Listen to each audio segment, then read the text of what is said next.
పిఠాపురం పరిసరాల్లో ఉన్న దేవాలయాల్లో తాటి బుట్టలతో ప్రసాదం ఈ విధంగా ఇది తిరుమలలో జరగాలని ఒక ఆలోచనతో రావడం జరిగింది.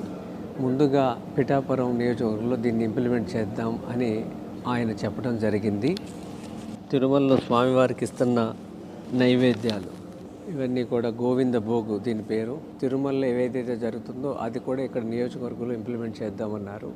అలాగే ఇక్కడ చూస్తున్న ఈ మట్టి వినాయకుడు ఈ ప్రభుత్వం రాగానే మొదటి పండుగ 100 విగ్రహాలని అక్కడున్న యువకులకి ఎకో కాంటెస్ట్ అనేవి పెట్టి భక్తి శ్రద్ధలతో నిమజ్జనం చేస్తే పర్యావరణ రహితంగా ఇంతవరకు భారతదేశంలో ఎక్కడలా జరగలేదు. ఇది చేతి సంచితో బజారుకి వెళదాం. ఒకప్పుడు 40 ఏళ్ల క్రితం ఇలా అలవాటు ఉండేది. పిఠాపురం అనే పేరుతోనే ఈ వస్తువులన్నీ మనం తయారు చేసామనుకోండి, స్థానికంగా వాళ్ళకి ఒక ఆదాయం వస్తుంది. రెండోది అదొక మోడల్గా నిలబడుతుంది. ఈ అవకాశం ఇచ్చిన పవన్ కళ్యాణ్ గారికి మనస్ఫూర్తిగా అభినందనలు, ధన్యవాదములు.